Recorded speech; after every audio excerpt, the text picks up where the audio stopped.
tunabeshuza amakuru yagiye avugwa kuri iyi dosi iyi kawa yari ifashe ya fraude.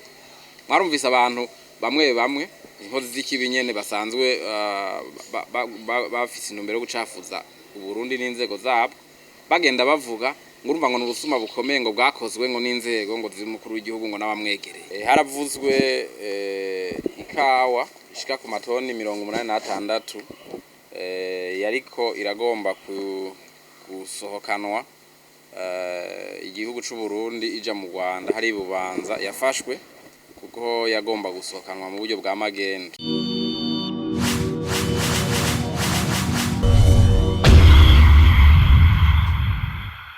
Nkuko mwabikurikiranye kwezi kwa 11 ku mwaka uheze mwaka wa 2025 haravuzwe ikawa ishika ku matoni 86 yariko iragomba gusohokanwa igihugu c'u Burundi ija mu Rwanda hari Bubanza yafashwe kuko yagomba gusohokanwa mu buryo bwa magendo.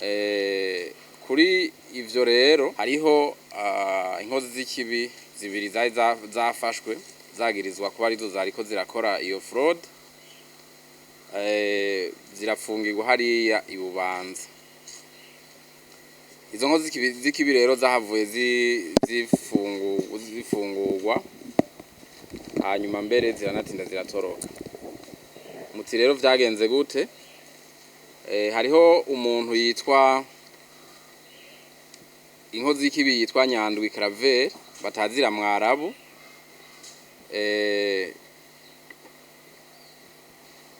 asanzwe akora muri iyi dosiye yagirizwa ivyaha vyo kwiba biciye mu ruyeri, gutanga ibiturire no kuyitirira amabanga udasanzwe uko ujejwe ukora. Uyu rero niwe yakoze ivyo kugira ngo bigende gutyo. Muti yabigenjeje gute? Yaramenye yuko hari abantu babiri bafashwe bagirizwa iriya fraude. Amaze kubimenya yaciye atuma abandi bantu cyane uwitwa Shimirimana Peniel amubwira ati genda ubegere bari abantu babiri bafunzwe babwire yuko jewe nshobora kubafunguza batanze amafaranga. Uyu muntu yitwa Shimirimana Peniel yaciye agenda arabegera hariya ababwira yuko amuhereza amafaranga miliyoni 200 kugira ngo bashobore kubafunguza, kandi barayamuhaye izo miliyoni 200. Hanyuma agarutse aho guha izo miliyoni 200 iyindi nkozi y'ikibi yamutumye yaciye imuhereza mwo imiliyoni 25 gusa. Hanyuma uyu arakira izo miliyoni 25 z'amarundi, mugabo nawe mu nyuma havararonka amakuru yuko bari abantu ahubwo basabwe kandi batanze imiliyoni 200 y'amarundi. Niko guca agenda wenyene yigira hariya i Bubanza kwirabira bamwe bapfunzwe, aca abwira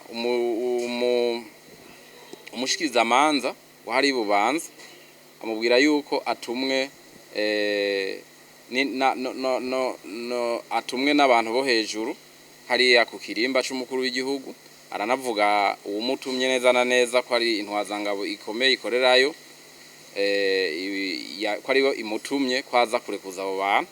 Ati abo bantu arabishinga ati nibo barekure igihe cyose bazaba bakenewe, nzoheza jewe nyene ndabazane. Arasinyira umushikirizamanza wa hariya, uwo nawe arabarekura abo bantu.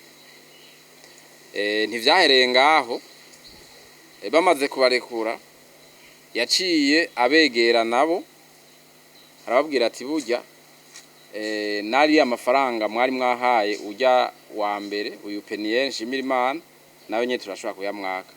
Ati kandi yose akayasubiza, kandi bahavuye babigira gutyo nyene baca barayamwaka za miliyoni zose zishika ku 200.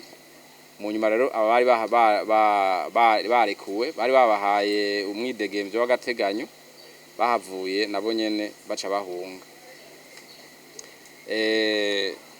dufatiye rero kuri ibi duhejeje kubabwira ukungene vyagenze, ico ubutumwa twagira duhe abariko baratwumviriza n'ubu bukurikira, nuko muri iyi minsi ibi tuvuze n'akarorero kamwe gusa k'ubukozi bw'ikibi bugize iminsi bukorwa bwinshi bujanye n'abantu bagenda biba bakoresheje uruyeri,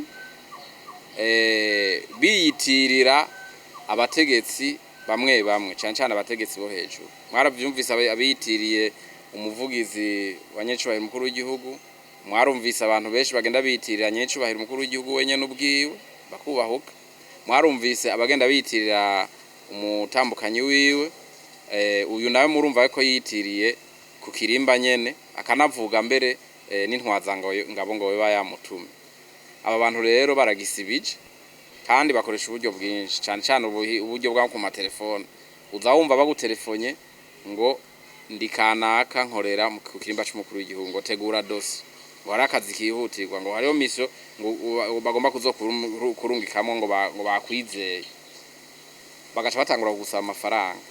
Aba bantu rero bariko bariba, kandi abantu bamaze gufatwa bibwe muri ubwo buryo ni benshi cyane.